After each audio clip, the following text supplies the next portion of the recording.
qui rentre, bah, il se joint. Je vais enregistrer. Comme ça, Alice Mondin ne pouvait pas se joindre à nous parce qu'elle avait d'autres Zooms qui se télescopaient là, 18h à 21h. Je vais vous faire de suite alors, je vous fais un petit récap. Donc, la dernière fois, j'avais fait un petit panorama de l'hypnose, on va dire, au XXe siècle, l'hypnose anglo-saxonne principalement. Suite au bouquin donc, sur l'histoire de l'hypnose, l'idée c'était en fait de, de, de faire deux schémas. Un premier schéma qui vient, alors c'est pas moi qui l'ai fait, qui vient de. Je vais vous partager l'écran comme ça, vous allez l'avoir de suite. Voilà. Le premier schéma donc, est fait par Jeffrey Zeig, qui a été l'un des élèves directs d'Erickson et qui est fait par le Milton Erickson Foundation, euh, qui est l'institut qui, on va dire, diffuse à la fois toute la pensée d'Erickson sous forme écrite, il y a l'intégralité de Milton Erickson, et que ce soit en vidéo ou en écrit. Voilà. Et moi, j'incite toujours mes élèves, moi je suis un grand, grand fan d'Erickson, qui est vraiment pour moi un grand génie de l'hypnose au XXe siècle, et j'incite vraiment toujours les élèves à, à aller chercher l'info à la source, donc à regarder ce que faisait réellement Erickson et à lire en même temps les travaux d'Erickson. Chez Satas, on a la chance d'avoir ce qu'on appelle les collected papers, c'est-à-dire les articles réunis de Milton Erickson qui ont été traduits et publiés il y a à peu près une dizaine d'années en français. Donc, c'est quatre gros volumes. Donc, pour Noël, vous offrez ça. Vous vous faites offrir les articles réunis de Milton Erickson et c'est une source inépuisable d'enseignements sur l'hypnose. Il faut savoir que Milton Erickson, on ne va pas refaire la bio, mais je vous la fais courte. Il faut savoir que c'est surtout, à mon sens, un grand expérimentateur de génie. C'est vraiment de l'hypnose expérimentale et plus qu'un thérapeute, parce que finalement, on a compté, au final, il a soigné 316 patients, ce qui est très peu, en fait. 316 patients, c'est 6 mois de traitement pour un hypnothérapeute moyen. Par contre, pour chaque patient, il lui disait, écoutez, je vais vous soigner, mais d'abord, vous me devez 300 heures d'hypnose. Voilà. Donc les patients, ils payaient un prix dérisoire parce qu'Erickson n'était absolument pas, on va dire, dans la rentabilité de son exercice, au contraire. Et il les soignait et surtout, il leur demandait d'abord de faire beaucoup d'hypnose expérimentale. C'est comme ça qu'on a pu faire des bons phénoménaux. À mon sens, alors on a Elodie qui arrive. Voilà.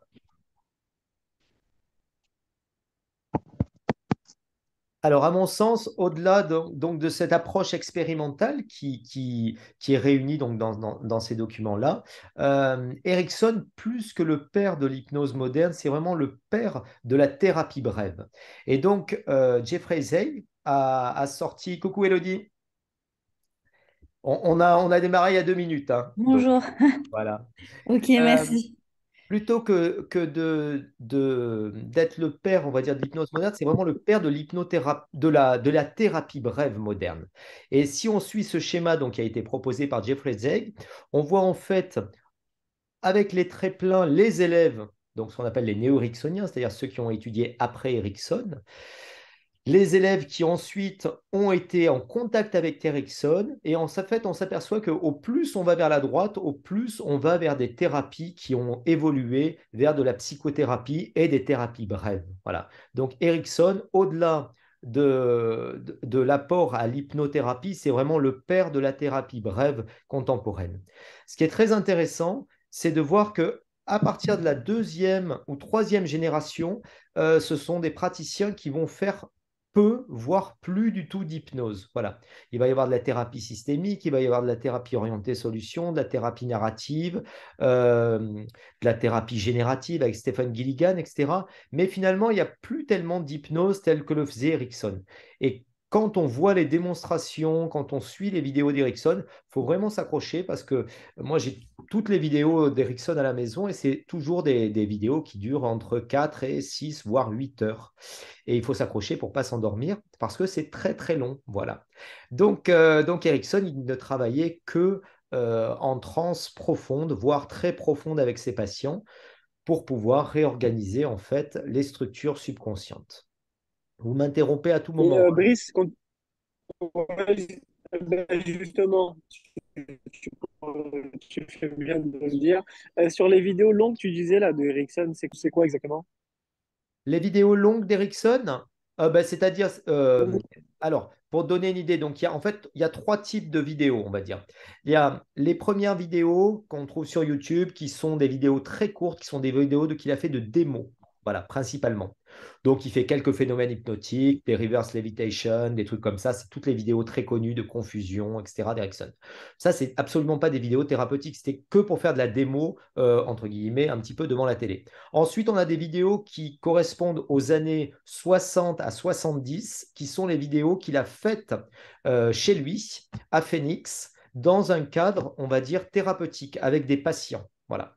Et puis après, il y a les vidéos à la fin de sa vie. À la fin de sa vie, il prenait plus de patients parce qu'il était trop malade, il était trop fatigué, il avait trop de douleurs. Donc là, c'est principalement des élèves. Donc ça va être tous les élèves que tu as en haut, les néo-ericksoniens. C'est-à-dire, tu vois dans ces vidéos, tu vois sa fille, Roxana. Tu vois aussi les élèves, tu vois Rossi, tu vois Batino, tu vois tous les élèves qu'il a eu directement, qui là viennent poser des questions. Et en fait, lui, il ne leur donne pas des réponses, il les met tous en transe et il leur fait expérimenter. Et donc, il y a eu toute une série qui s'appelle In the Rooms with Milton Erickson, où tu as, alors ça a été publié en 3 fois, là ça y est, c'est fini, où tu as à peu près, je sais pas, pour une série, il y a une douzaine de DVD de 2 heures chacun, où tu le vois expliquer. Alors, on lui pose des questions, en fait, c'est vraiment, j'allais dire à brûle pour point, on lui pose des questions et puis il répond. Et en fait, plutôt que de donner un cours, il fait vivre, en fait, le phénomène hypnotique, la réponse, etc. Et il provoque de la transe profonde. Sachant que c'est des vidéos, il est mort en 80, donc c'est des vidéos qui ont été enregistrées 6 mois avant sa mort, donc il est quand même très, très, très, très lent. Mais bon, c'est son process aussi pour induire la transe. Il y a de la monotonie, il y a de la répétition, etc. Donc, c'est pour ça que je disais un peu ironiquement, il faut quand même s'accrocher pour les garder parce qu'il ne se passe pas grand-chose. Mais par contre, c'est passionnant de voir en fait toute la subtilité et surtout le sens de l'observation et surtout toute la sagesse qu'il a. Voilà. En travaillant, moi j'ai eu la chance de faire quelques formations avec des élèves. Donc j'ai été formé par Bandler, par Diels en PNL.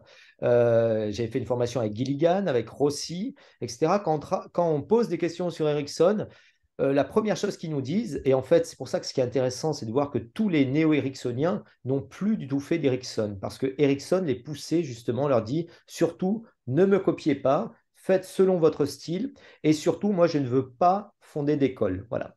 Et il y a la fameuse réflexion d'Erickson, où on lui disait, mais qu'est-ce que vous faites? Il disait, bah, dans un tiers des cas, je fais de l'hypnose, un tiers des cas, de la psychothérapie, et dans un tiers des cas, je ne sais pas ce que je fais. Voilà. Et donc, Erickson, c'est quand même le génie purement intuitif. Maintenant, on analyse un petit peu des stratégies thérapeutiques d'Erickson, mais à la base, c'est quelqu'un qui est très, très, très intéressant, très intelligent, et qui a cette capacité justement créative, intuitive et imaginative pour aller vers le subconscient du patient et trouver sa solution. Donc, faire du Ericsson tel que Ericsson le faisait, c'est rigoureusement impossible aujourd'hui parce qu'en fait, à moins d'avoir des consultations qui durent entre 6 et 8 heures, ça serait très complexe. Par contre, on s'est approprié des outils, des stratégies qu'il a pu développer. Si vous avez un seul bouquin à lire pour sensibiliser à l'hypnose ericksonienne, plus que de vous plonger directement dans l'intégralité des ouvrages d'Erickson, c'est un bouquin qui s'appelle Le Rubin Batino. Ça s'appelle Les stratégies ericksoniennes. C'est édité chez Satas. Voilà. Excellent bouquin. C'est un bon pavé. Hein, il fait 600 pages, je crois. Mais par contre, il y a toutes les stratégies vraiment dans le texte. Parce que souvent, on a en fait de la PNL. Quand on voit les formations françaises ericksoniennes, c'est surtout de la PNL. Alors, je ne crache pas dessus parce que la PNL, c'est intéressant, mais c'est pas ce que faisait Ericsson. C'est une modélisation de stratégie ericksonienne. Donc, c'est très spécifique, la PNL. Hein. C'est encore autre chose. Voilà.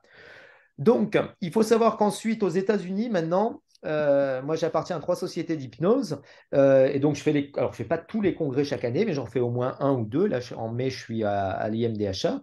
Et dans ces congrès-là, maintenant, dans ces sociétés d'hypnose-là, il faut savoir qu'à l'heure actuelle, pratiquement 90% de l'hypnose, euh, on va dire, moderne aux États-Unis, c'est plus de l'hypnose ericksonienne. Quand on parle d'Erickson aux États-Unis, il se trouve que c'est très compliqué à mettre en œuvre. Et pour eux, il n'y a que Erickson, grosso modo, qui savait faire de l'ericksonien. Donc, on a à peu près 10% de présentation en ericksonien et 90%, on va dire, dans des stratégies qu'on appellerait de l'hypnose moderne et que je vais vous présenter maintenant. Voilà. En France, petite particularité, il y avait, entre guillemets, pour simplifier les choses, au XXe siècle, plus ou très peu d'hypnose du fait de l'essor de la psychanalyse, de la pharmacopée et en même temps euh, de l'anesthésie aussi, parce qu'avant l'hypnose, on l'utilisait beaucoup en hypnose médicale. Donc, il y a eu quelques praticiens, on va dire, qui ont continué malgré tout. Je pense à Chertok, qui est un personnage assez extraordinaire en France. Je pense à Jagot aussi, mais c'était un peu underground quand même, hein. Et ils ont été tous, on va dire, virés des sociétés de médecine, de psychanalyse, etc. Dans le cas de Chertok, parce que lui était à la fois psychiatre, psychanalyste et en même temps à la fac de médecine. Donc, c'était vraiment très mal vu. Et il a fallu attendre les années 80 pour que Jean Gaudin. Alors, Jean Gaudin, il est un peu particulier parce qu'il est psychiatre. Il était à Nice d'ailleurs. Il a eu il faisait un poste à la fac à Nice dans les années 80. Et en fait, il n'a jamais ni été formé par Erickson, ni connu Erickson parce qu'Erickson était décédé, mais il a travaillé ensuite avec des personnes qui ont connu Erickson, etc. Donc, c'est comme ça qu'il a amené l'hypnose en France et il a créé le premier institut Milton Erickson à Paris, qui ensuite s'est diffusé en France. Et maintenant, il y a tout un tas d'instituts Milton Erickson. Euh, il a développé une stratégie qui est assez particulière parce qu'il a appelé ça la nouvelle hypnose. Donc, il y a son ouvrage qui est assez intéressant, qui est une sorte de dictionnaire un petit peu de la nouvelle hypnose.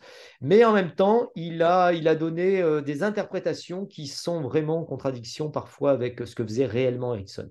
C'est pour ça que moi, j'incite toujours les gens qui s'intéressent à Erickson à vraiment aller chercher l'info à la base parce qu'il y a beaucoup plus que ce qu'on apprend dans les formations.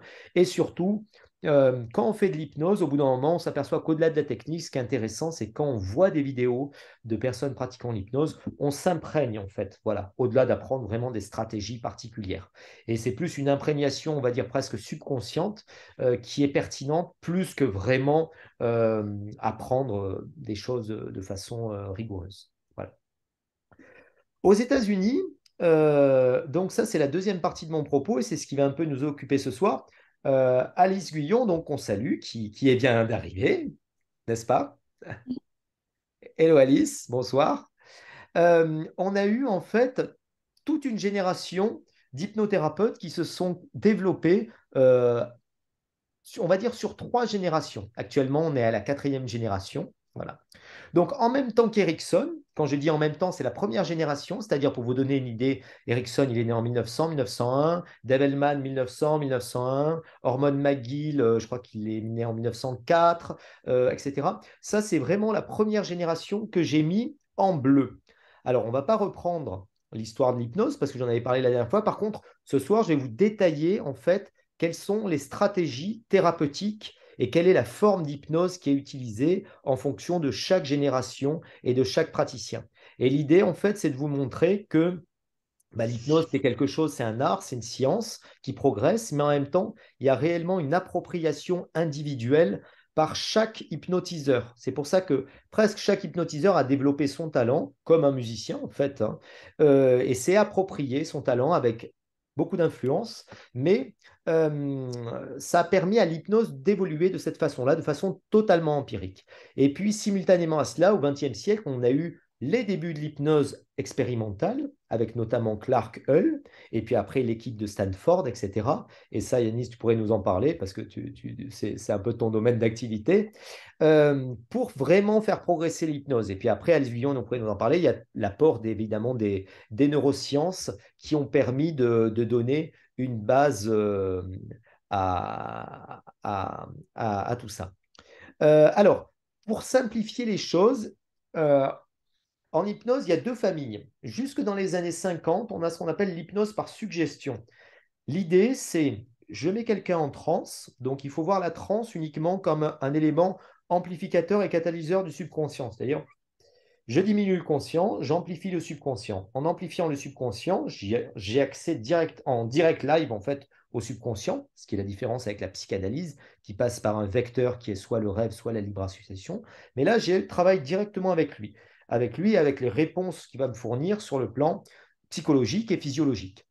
Donc, partant de ce principe-là, je peux faire ce qu'on appelle de la suggestion, c'est-à-dire amener une idée, voilà, qui va avoir une réponse automatique. C'est le principe de la définition de la suggestion, alors qu'une instruction, c'est une réponse consciente. Une suggestion, c'est toujours une réponse automatique du subconscient. Donc, jusque dans les années 50, on est dans une hypnothérapie par suggestion, c'est-à-dire l'opérateur va proposer au sujet, l'hypnotiseur va proposer au patient, le thérapeute va proposer au patient une idée. Alors cette idée, ça peut être de la suggestion directe, de la suggestion indirecte, de la métaphore, peu importe le style. Mais en tout cas, l'idée, la stratégie, c'est toujours d'amener quelque chose, de planter une graine, de donner des idées au subconscient pour qu'ensuite, il se réorganise tout seul. Et puis après, on laisse maturer et le patient va mieux. Ça fonctionne très bien, il faut le savoir quand même, dans 70-80% des cas. Donc, en général, dans une session d'hypnothérapie, on va toujours faire une suggestion, un style d'hypnothérapie, au moins en première séance, qui va être de la suggestion directe ou indirecte ou métaphorique, peu importe, mais dans cette approche-là. À partir des années 50, on va avoir une deuxième stratégie qui va être développée et qui va être vraiment la naissance, on va dire, de l'hypnose moderne telle qu'on la pratique aujourd'hui. C'est-à-dire, on va non pas amener un élément extérieur vers l'intérieur du subconscient du sujet, mais cette fois-ci, on va créer un dialogue, en fait, entre le subconscient du sujet et l'opérateur. Et quand je dis l'opérateur, ça va être surtout aussi son subconscient pour avoir des intuitions, des idées, etc. Et ce dialogue va s'établir. Ça peut être une communication qui est via le biais de l'écriture automatique, ce que utilisait beaucoup, par exemple, Erickson et puis d'autres praticiens, via le biais d'un signaling aussi. Il y a des stratégies qui ont été développées, par exemple. Euh, je pense. Est-ce que tu penses au protocole Swan, Alors, non, pas du Brice tout. ou pas du tout? Alors, quand je te dis une approche idéomotrice, en fait, il faut savoir que l'approche idéomotrice, elle a été développée par, on le verra, par David Chick, qui a bossé avec Rossi dans les années 60. Donc, c'est très ancien, en fait. Et ensuite, elle a été vraiment développée par Bruckheimer et aussi par Dabney Wynne. Dabney Wynne, qui était un médecin qui a beaucoup travaillé sur les grands brûlés, mais en même temps beaucoup sur la thérapie. Et eux ont développé cette approche thérapeutique idéomotrice. Ça a été repris il y a très peu de temps et marketé, on va dire, par Bob Burns pour créer ce qu'on a appelé le SWAN, et aussi en partie par Ines Simpson pour le protocole Simpson. Mais on est vraiment très très loin de la source, c'est vraiment les années 60. Et puis quand on comprend la facilité, enfin, je veux dire, l'approche idéomotrice, ça prend 3 minutes à être expliqué, hein. Donc, c'est pas très puissant.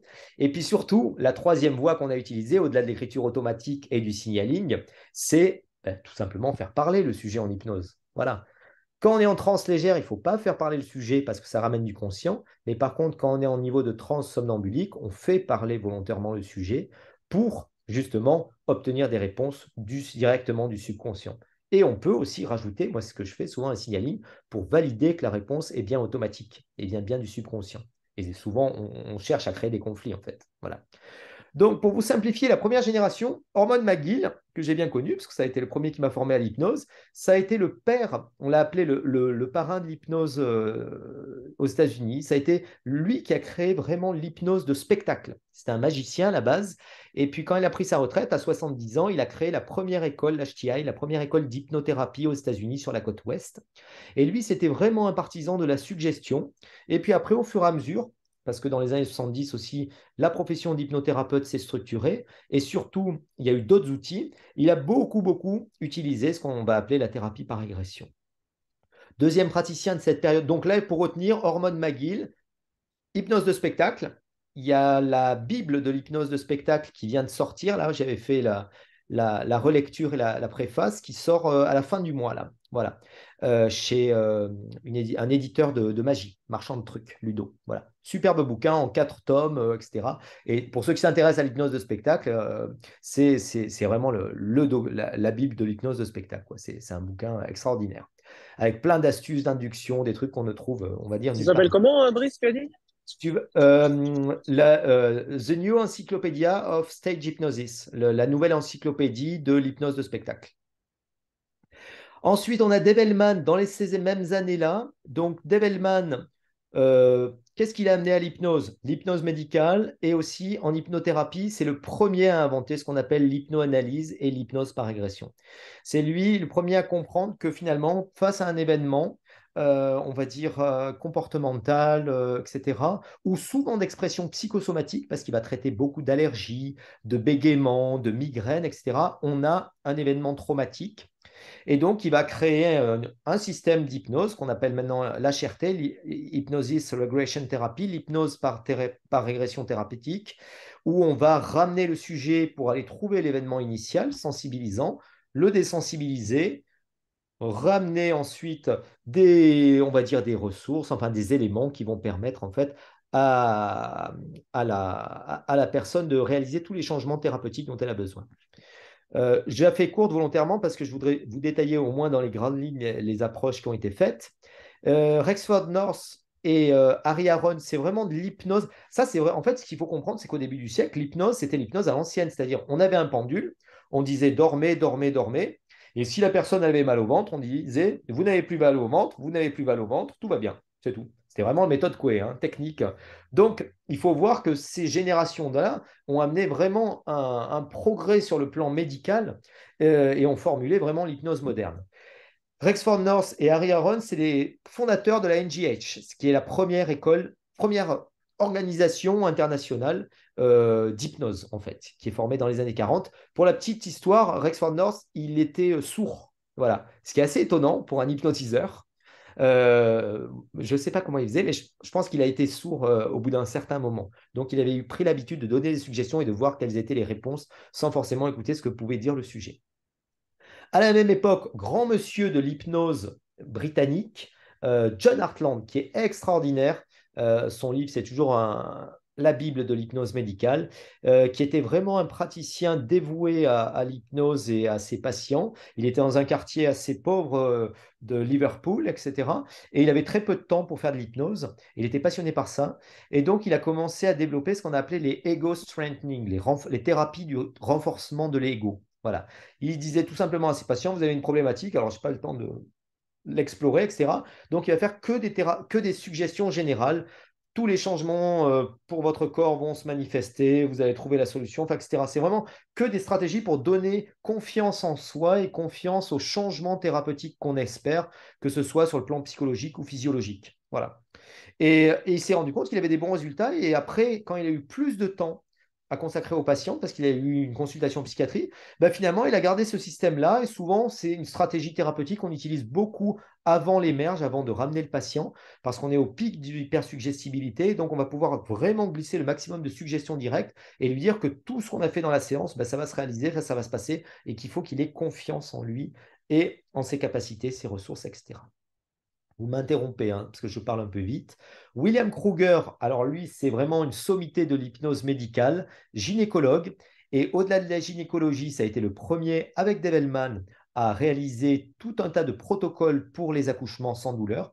Et quand je dis sans douleur, c'est-à-dire en hypnoanesthésie. J'ai des films de ces années-là où on voit des césariennes réalisées sans anesthésie, des accouchements sans aucune anesthésie, d'autres chirurgies, des parathyroïdectomies, etc. Vraiment des trucs très poussés sur le plan chirurgical et sur lesquels les patientes sont en transe profonde. Les bouquins de Kruger, on les trouve maintenant en PDF ou sinon je vous les envoie si vous en avez besoin. C'est Clinical and Experimental Hypnosis et on se rend compte qu'il a non seulement étudié évidemment tout ce qui était lié à la gynécologie, mais surtout il a tellement exploré l'hypnose qu'il a amené, et ça a été le tout premier à intégrer, c'est pour ça que c'est intéressant, tout ce qui était ce qu'on appelait les behavioristes à l'époque, c'est-à-dire les thérapies comportementales cognitives à l'hypnose. Et donc, il a créé une hypnothérapie purement comportementale, purement psychologique, psychiatrique, où il intégrait en fait des stratégies de TCC à l'hypnose. C'est un mec qui a tout exploré. Il a exploré en même temps, il a utilisé l'acupuncture couplé à l'hypnose. Enfin, c'est vraiment un génie, hein. À la même époque, Charles Tebetz, pareil, hypnotiseur de spectacle, qui à la retraite se passionne pour l'hypnothérapie et est l'inventeur de ce qu'on a appelé les parts thérapie. Voilà. Jusqu'à présent, on avait l'image du subconscient un petit peu comme quelque chose d'unifié, entre guillemets, et ça a été le premier à mettre en évidence, et ça c'est grâce aux travaux, en fait, d'une autre équipe qui sont les époux Watkins et qui ont travaillé sur ce qu'on appelait les ego state therapy, qui est la génération un peu d'après. Ils se sont rendus compte qu'en étudiant des pathologies extrêmes, par exemple chez les patients dissociatifs, chez les troubles de la personnalité, chez les patients paranoïaques, chez les patients schizophrènes, on avait diverses personnalités. Et en fait, par extrapolation, ils se sont dit, mais finalement, on a tous, quelque part, plusieurs personnalités. On est parents quand on a des enfants, on a une personnalité quand on est en famille, on a une personnalité, etc. Et en fait, on a autant d'apprentissage, autant de boucles et de schémas de fonctionnement neuronaux qu'on a en fonction des apprentissages de nos expériences de vie. Donc, souvent, quand on fait de la parts thérapie, la personne vient, par exemple, elle a une problématique, et on va tout simplement dire, voilà, on va s'adresser à une partie de toi qui est responsable du problème et une autre partie qui a la solution. Et on va faire dialoguer ces deux parties et euh, évaluer en fait comment est chaque partie, quelle est sa place, quelle est sa fonction, quelles sont ses intentions, quelles sont ses intentions secondaires, ses bénéfices secondaires, etc. Et comment elle peut établir un dialogue avec la partie, évidemment, qui est la plus écologique pour le patient. Cette première génération, grosso modo, pour simplifier, c'est 1900 et ils meurent tous, on va dire, en 70, 80, sauf certains, Hormone McGill, qui est décédé en 2004, 2005, je ne sais plus, qui a vécu très très longtemps. La deuxième génération va hériter en fait évidemment de tous les travaux qui ont été faits. Donc pour simplifier, Dave Hellman a eu trois disciples, Jerry Kine, Gerald Kine, Gil Boyne, Edwin Yager. Jerry Kine, qu'est-ce qu'il a amené? Il a amené l'hypnose hellmanienne aux États-Unis. Il a beaucoup développé le travail d'Hellman en y intégrant plein d'apports de l'hypnothérapie telles qu'elles étaient pardon, préconisées ou telles qu'elles commençaient à émerger dans les années 70. Donc, c'est une hypnose hellmanienne, mais teintée, par exemple, des fois de PNL, teintée des fois de Goldstadt. Il y a plein d'influences dans son approche. Et il a eu un disciple, notamment Cal Banyan, voilà, qui a continué et qui a rajouté. Alors, chaque hypnotiseur ramène un peu ce qu'on appelle un format thérapeutique, c'est une stratégie thérapeutique, mais dans l'ensemble, c'est quand même l'évolution de l'hypnose hellmanienne avec des ajouts thérapeutiques. Il y a eu Gil Boyne qui est vraiment grand monsieur. Gil Boyne, ça a été pareil. Alors, c'est aussi un hypnotiseur de spectacle qui ensuite est devenu thérapeute. Et lui, il a beaucoup travaillé sur ce qu'on a appelé la Gestalt thérapie. La Gestalt thérapie, c'était des thérapies de groupe qui avaient été créées par Fritz Perls et qui sont basées sur les libérations émotionnelles qu'on obtient chez les sujets quand plusieurs personnes jouent des rôles différents dans un groupe. Voilà, c'est vraiment pour simplifier. Donc, il a décidé d'intégrer les outils de la Gestalt en hypnose. Pourquoi? Parce qu'en fait, en hypnose, quand on joue sur le subconscient, on joue évidemment sur les émotions. Et donc, en travaillant sur les émotions, on va chercher des libérations cathartiques. Donc, c'est toujours des hypnoses qui sont très, très actives, très spectaculaires. Le patient crie, pleure, bouge, etc. Par contre, il faut avoir de la très bonne transe somnambulique pour obtenir tout ça rapidement. Voilà. Et il a formé des praticiens comme Monica Dahl ou bien John Butler en Angleterre, qui est le pape de l'hypnose médicale anglo-saxonne. Voilà. Un bonhomme assez atypique que j'adore, c'est Edwin Yager, qui lui avait été formé par Dave Hellman et a eu l'intuition aussi des parts thérapie, mais souvent on dit que le subconscient ne peut pas s'autoprogrammer lui-même. Donc, on a besoin, en fait, pour aller changer un programme, d'un opérateur, c'est-à-dire de l'hypnotiseur, pour aller travailler avec le patient ou le faire travailler pour réorganiser les structures subconscientes. Et Edwin Yager, ça a été le premier à dire, mais non, finalement, il y a une intelligence au niveau physiologique qui est une intelligence centrale, qui coordonne et qui gère tout. Et de la même façon, il y a une intelligence dans le subconscient. Alors, il n'a pas appelé ça le superconscient, parce que c'était déjà pris, l'idée superconscious mind, c'était déjà... il faut savoir que les États-Unis, dès qu'il y a une idée, hop, il y a un copyright, donc on ne peut plus utiliser les termes. Hein, voilà. Et donc, il a utilisé une autre approche. Il a dit, voilà, en chaque individu, on a des thérapies, des parts thérapies, c'est-à-dire des petites parties au niveau du subconscient, mais on a quelque chose qui unifie et qui est un peu le subconscient élevé, on va dire la part élevée du subconscient, qui gère et qui sait organiser tous les processus, que ce soit sur le plan psychologique ou sur le plan physiologique. Et donc, il a créé une sorte de parts thérapie où on fait dialoguer non plus les parties en elles, mais parties avec cette partie-là la plus élevée du subconscient. Et il appelle, pour que ça soit on va dire, dégagé de toute connotation, soit spirituelle, soit religieuse. Il a appelé ça le Centrum. Voilà. Bon. C'est très intéressant, c'est des très très belles démos. Moi, bon, je suis un grand lecteur, mais surtout, j'adore regarder les démos et on a les vidéos de ces années-là. Donc ça, il faut vraiment s'en inspirer. À la même époque, on a un chirurgien écossais, Jack Gibson, personnage fabuleux, qui va soigner des patients gratuitement pendant plus de 50 ans. C'est un chirurgien. Il réalise 3000 interventions, des amputations, des chirurgies à cœur ouvert en hypnose. Et après, il prend gracieusement des patients pour de l'hypnothérapie. C'est un bonhomme extraordinaire. J'ai plein de vidéos aussi là-dessus sur Jack Gibson où on le voit traiter de l'asthme pour des enfants, etc. Dans la tradition NGH, on continue toujours Don Motin. Alors, Don Motin, c'est vraiment la tradition NGH. Yanis, tu connais bien parce que tu avais fait la formation NGH. Donc, c'est vraiment de l'hypnose pas simple, mais directe. Voilà. Et je dis souvent simple but not easy. C'est simple, mais c'est pas facile. C'est-à-dire, il faut vraiment aller à l'essence du truc. Par contre, c'est quand même une hypnothérapie dans laquelle il y a beaucoup de scripts, à mon sens. Voilà, des fois, ça manque un peu de créativité. Donc, il faut se l'approprier. Personne ne travaille avec des scripts en hypnothérapie, mais souvent dans l'apprentissage NGH, il y a un peu le script pour tel truc, le script pour tel truc. Donc voilà. De la même époque aussi, on va avoir les grands noms de l'hypnose. Alors, il faut savoir que Erickson, il avait un patron, c'était Clark Hull, qui a été l'un peu qui a créé les prémices de l'hypnose expérimentale aux États-Unis, sachant qu'il y avait eu énormément d'hypnose expérimentale en Russie avec Pavlov, qu'on connaît bien. Mais Pavlov, c'est pas un chien, hein, c'est pas que un chien avec une clochette, c'est beaucoup plus que ça.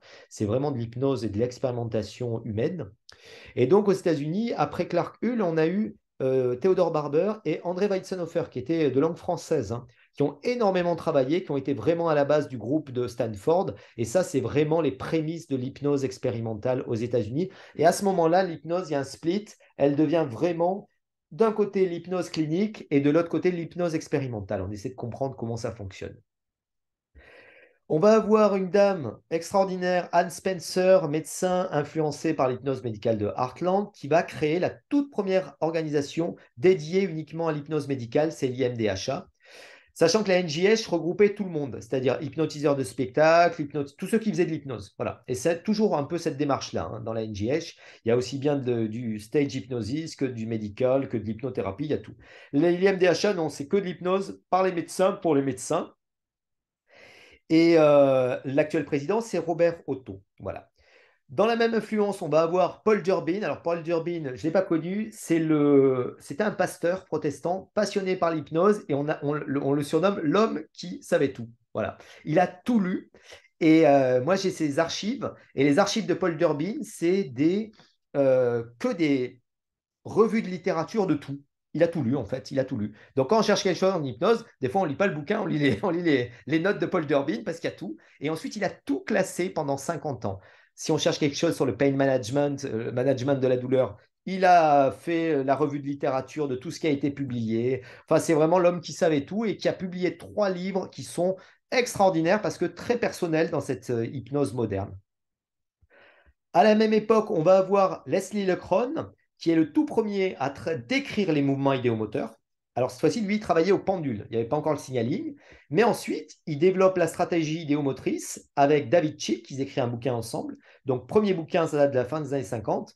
Et Dabney Ewing aussi. Donc, ça, c'est vraiment les ancêtres de l'approche idéomotrice et des thérapies idéomotrices. Par contre, ils avaient un processus de questionnement qui était très, très, très subtil et qui allait bien plus loin que ce qu'on voit à l'heure actuelle avec le Swan, tu vois. C'est-à-dire, c'était vraiment, il faisait toute la séance thérapeutique avec un oui, non, je ne sais pas, je ne suis pas prêt, ou bien je n'ai pas envie de répondre. Voilà. Et il y a les époux Watkins, alors eux, extraordinaires, on va dire 50 ans d'hypnose et beaucoup, beaucoup d'hypnothérapie sur le traumatisme de guerre. Ils ont travaillé énormément sur les soldats. Ils ont amené 2 formats thérapeutiques extraordinaires, ce qu'on appelle l'affect bridge quand on fait de la régression, c'est-à-dire comment obtenir de la régression. Soit on ramène le sujet dans le temps, en lui disant, voilà, est-ce qu'à tel âge, tu as eu telle problématique? Oui. Si oui, bon, bah, ça veut dire que ça s'est produit avant. Sinon, bah, ça veut dire que c'est produit après. On fait ce qu'on appelle une pinpoint méthode, enfin, on encadre en fait temporellement. Soit on peut faire ce qu'on appelle un affect bridge, c'est-à-dire on va rechercher émotionnellement, on va amplifier une émotion et ensuite aller ramener le sujet pour lui dire, OK, ça te fait penser à quoi cette émotion, etc. C'est la base aussi de ce qu'on trouve chez Gil Boyne, qui a développé un format qui mêle de la Gestalt avec de la régression, qu'il a appelé la Transforming Therapy, où il y avait une seule session. Voilà. Et en une session, bon, par contre, c'est une session qui dure 2 heures minimum, hein, on essaie de réaliser le maximum de changements. C'est pour ça que c'est très spectaculaire, il y a beaucoup de catharsis, mais par contre, c'est très, très, très intéressant en termes d'efficacité thérapeutique. Voilà, une session pour traiter n'importe quelle problématique, c'est un challenge, mais quand ça marche, c'est toujours extraordinaire. Dans la dernière partie, en fait, on va avoir des praticiens qui vont intégrer tous ces éléments, c'est-à-dire qui vont mélanger la suggestion directe, évidemment, la métaphore, de la PNL, qui vont mélanger de la régression, de la parts thérapie, et qui vont créer un petit peu, j'allais dire, leur sauce à eux, pour faire fonctionner leur hypnose. C'est pour ça que c'est très difficile de faire des études, on va dire, lambda sur les protocoles en hypnose, parce qu'on a beaucoup d'études qui évaluent, par exemple, pour une même problématique psychologique ou psychiatrique, je pense par exemple à la dépression, l'efficacité de différentes thérapies, la psychanalyse, des TCC, de l'hypnose ou d'autres protocoles, etc. Ça, c'est bien documenté. On sait le nombre de séances, le pourcentage de réussite, etc.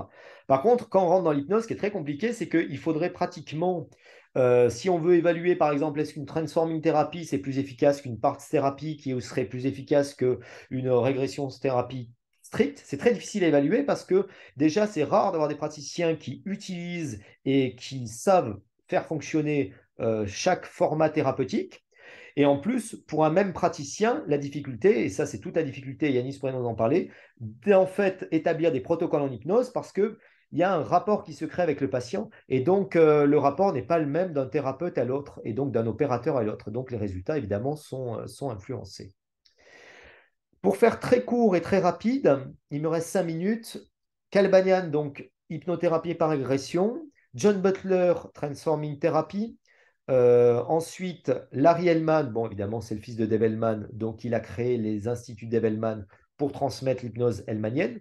Mais en fait, l'hypnose hellmanienne, moi personnellement, je ne fais plus de l'hypnose hellmanienne au sens strict du terme. Il y a eu tellement d'apports d'autres formes d'hypnose à laquelle j'ai été formé, en induction, en approfondissement, en stratégie thérapeutique, que je ne vais plus utiliser des stratégies strictement hellmaniennes. Je ne fais pas de l'hypnose hellmanienne pure et dure parce que sinon, ça me limiterait évidemment. Lee Pasco, elle a été formée par un bonhomme qui s'appelait José Silva. Donc, c'est vraiment tout un apprentissage de l'auto-hypnose à travers un programme très complexe et très complet. John Capas aussi, lui, il a amené une hypnose qui est très, très originale. Il y a un peu que lui qui faisait ça, hein. C'est une hypnose qui mêle à la fois une évaluation de la suggestibilité du sujet, si le sujet est plus émotionnel physiquement, ou si... Enfin, il y a vraiment toute une stratégie très, très intéressante. Voilà, il a une grosse école d'hypnose sur la côte ouest, ça c'est intéressant. Ernest Rossi, qui a beaucoup travaillé évidemment avec Erickson, mais il a beaucoup travaillé avec David Chick et mind body, sur la mind-body thérapie, c'est-à-dire la connexion qu'on peut établir entre le corps et l'esprit. Bruce Heimer, qui a été l'élève de Dabney Ewing et de Watkins, c'est quelqu'un qui travaille énormément sur la douleur aux États-Unis. Et sur la douleur, il y a 3 grands spécialistes. Il y a Bruce Heimer à l'heure actuelle, Deborah Seth, qui a beaucoup travaillé en chirurgie, Ron Esslinger, qui est un ancien capitaine de Navy et qui était médecin militaire et donc qui travaillait sur l'hypnose et la douleur, et Mark Jensen, qui est l'actuel président de, alors je ne sais plus si c'est l'ICBSH, enfin une grosse société d'hypnothérapie aux États-Unis. Gordon Emerson, ça a été pareil, l'un des élèves des Watkins qui ont travaillé sur les affects bridge et sur les régressions thérapies, ce qu'il faisait les ego state therapy en mêlant de la parts thérapie. Et lui, il a créé les resource therapy, c'est-à-dire on va aller faire uniquement de la projection dans le passé pour trouver les ressources et de la projection dans le futur. Voilà. L'un des grands disciples, j'ai fait la traduction de son bouquin l'année dernière, c'est Roy Hunter, l'art de l'hypnose, qui a été le disciple direct de Tibet et aussi qui a travaillé beaucoup aussi dans cette approche des parts thérapie. C'est lui qui vraiment à l'heure actuelle continue à faire l'enseignement de la régression thérapie et des parts thérapie aux États-Unis. Si on va un peu vers la gauche, Burt Goldman, qui est un disciple de José Silva, Shelley Stockwell, qui est l'une des éditrices, qui a été l'éditrice d'Hormone McGill et l'une des disciples, et qui continue. Alors, elle est formée à l'hypnose transpersonnelle, donc c'est plus une approche spiritualiste. J'en parle pas sur le schéma, parce qu'il y aurait encore autant à dire dans l'approche spiritualiste aux États-Unis. Il y a toute une partie de l'hypnose, et notamment de l'hypnose médicale, qui utilise des outils de l'hypnose spirituelle. Vous allez me dire, alors ça paraît un peu dingue. En fait, pas du tout.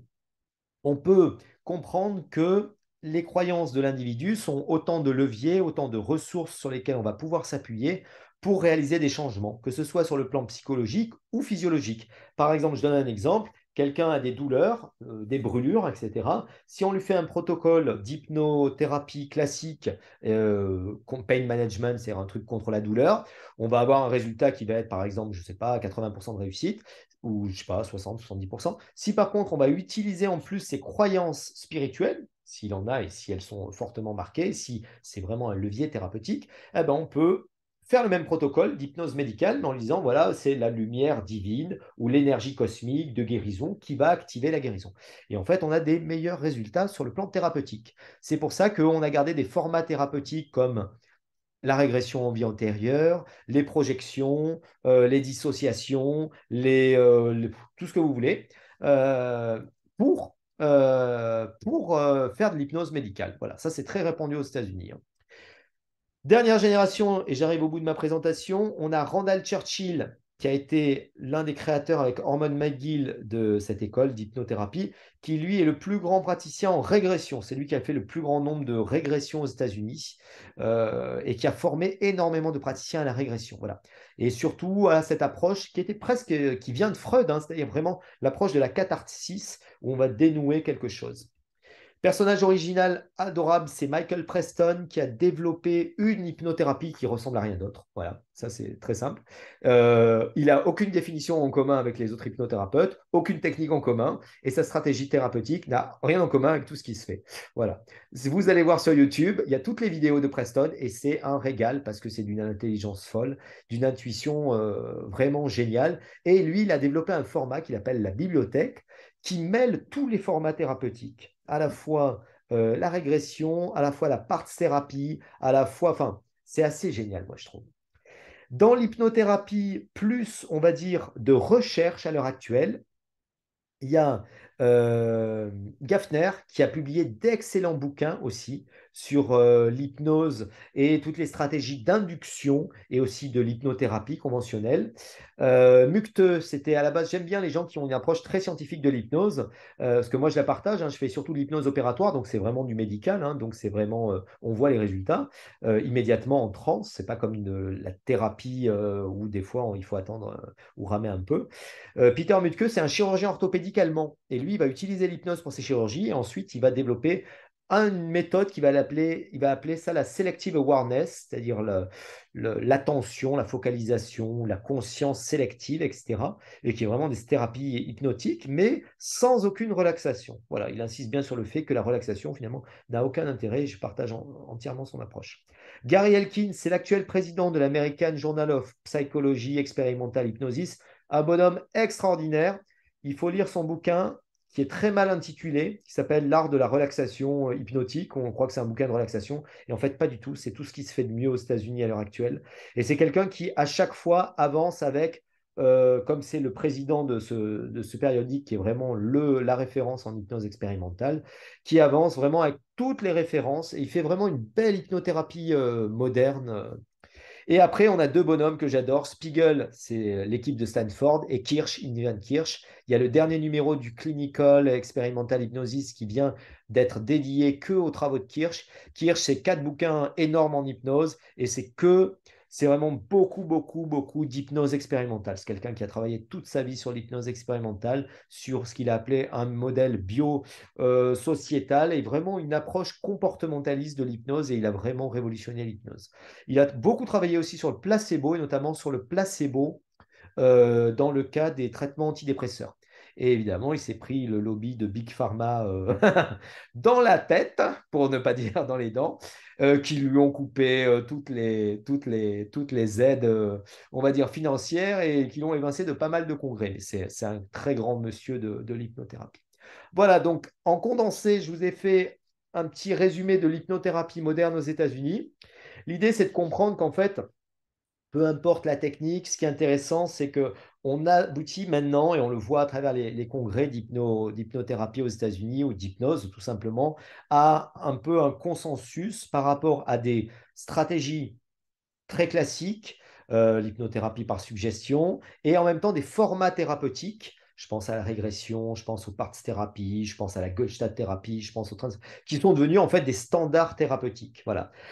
Qu'est-ce qu'il y a de nouveau? À mon avis, le nouveau, il faudra attendre l'arrivée des neurosciences. Il y a des choses qui sont inventées, mais je n'irai pas jusqu'à dire qu'il n'y a rien de nouveau sous le soleil, mais disons qu'il n'y a pas des formats thérapeutiques extraordinaires ou nouveaux qui ont été inventés en hypnothérapie. Il y a toute une partie qui m'intéresse beaucoup.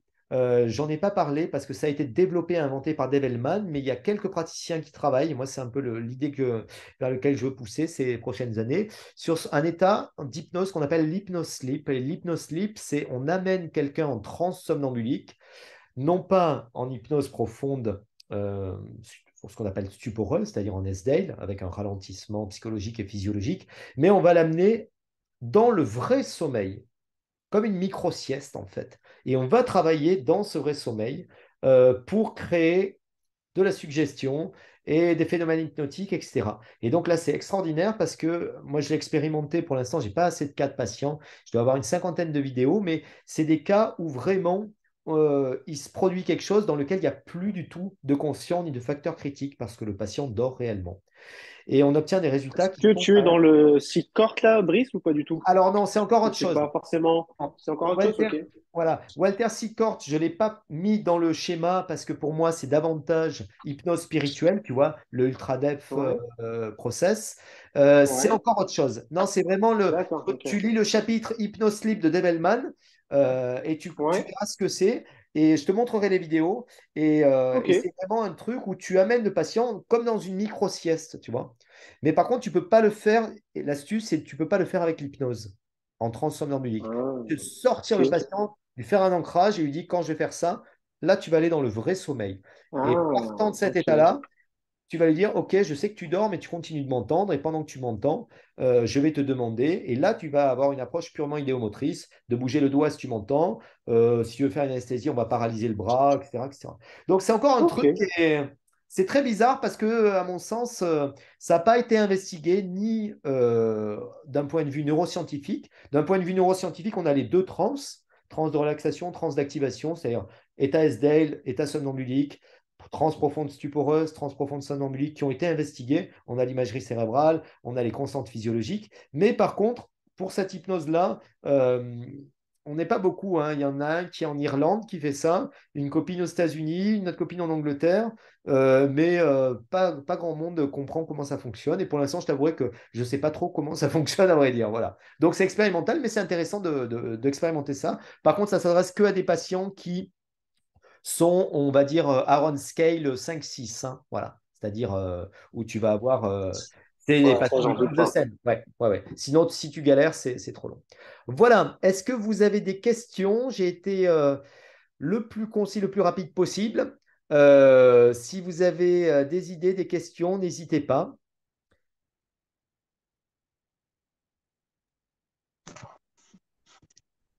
Non, moi, j'avoue que je ne sais pas comment tu fais pour retenir tous les petits détails de pratique des uns et des autres dans cette arborescence extrêmement complexe. Mais bon, Bah, j'ai été un peu. Alors, si tu veux, nous, on est en dessous, tu vois. On est la génération 4, c'est-à-dire ceux qui sont. Ceux qui... Et j'ai eu la chance, quand même, dans la génération. Alors, 2, il y en a quelques-uns avec qui j'ai fait les formations, tu vois, qui sont encore vivants, mais c'est un peu la fin, quoi. Et dans la dernière génération, j'ai eu la chance chaque année de faire des trainings avec Stockwell, Churchill, Preston, etc. Donc, quand tu as été formé par eux, déjà, j'ai lu et puis j'ai été formé par eux. Donc, je retiens et puis surtout après c'est des trucs aussi que je pratique donc euh, donc euh, quand Non, tu je pense pratiques qu'il tu se rappelle connais de tu tout vois. cela. Ouais, je pense qu'il se rappelle de toutes ces personnes, surtout parce que c'est tous ses amis.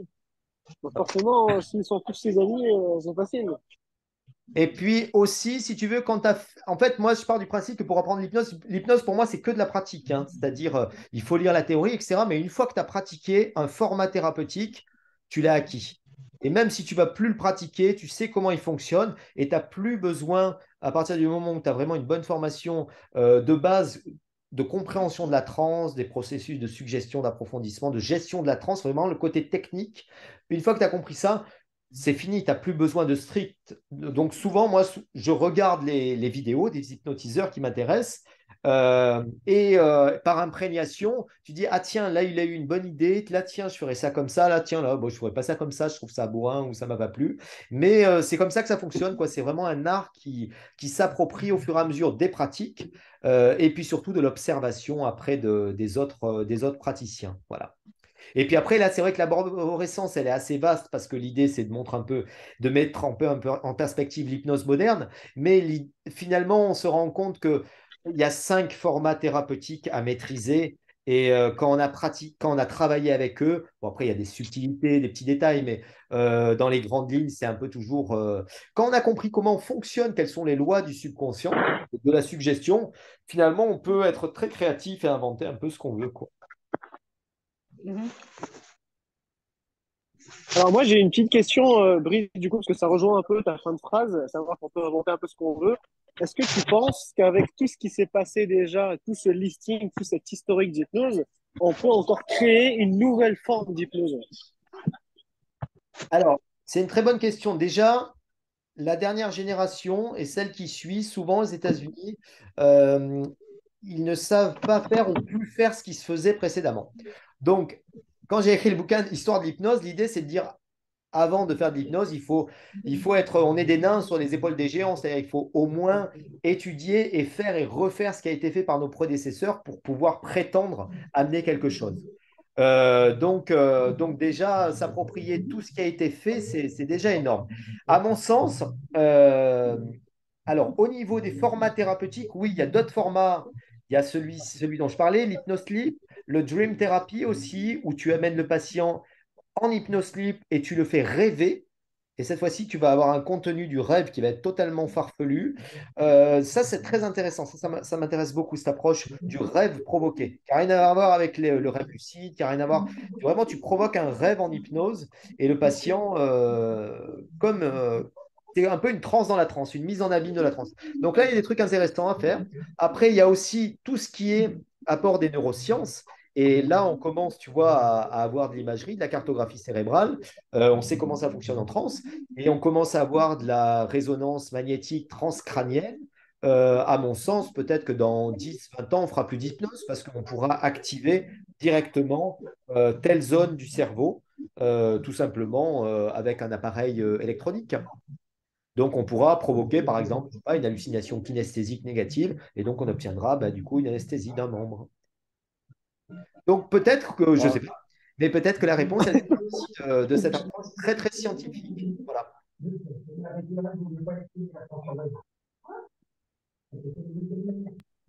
te remercie pour ta réponse. Voilà, c'est un peu l'idée que j'en ai, hein, mais je ne suis pas devin. Est-ce que vous avez d'autres questions ou est-ce qu'on clôt la session?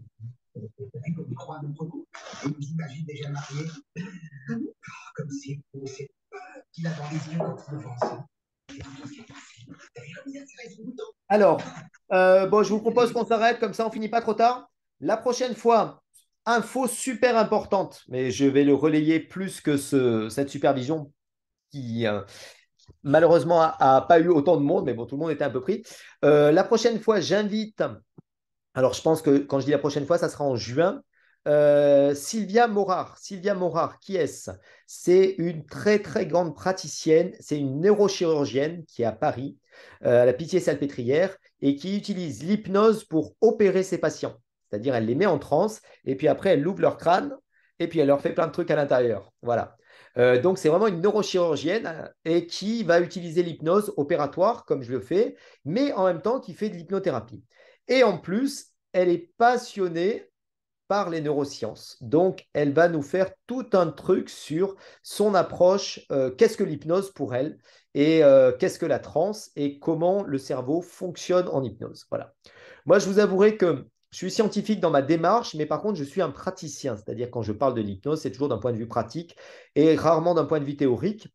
Et les neurosciences, ça me passionne. J'adore tout ce que raconte Alice Guillon sur le cerveau, etc. Parce que chaque fois, j'apprends. Voilà. Je suis pas tellement branché, on va dire, sur l'imagerie cérébrale parce que je pars du principe qu'on peut conduire une voiture sans comprendre comment fonctionne le moteur. Mais bon, ça, c'est personnel. Mais en tout cas, c'est intéressant d'avoir des gens comme ça qui ont une pratique et surtout un recul et une compréhension de la transe à travers quelque chose de très scientifique.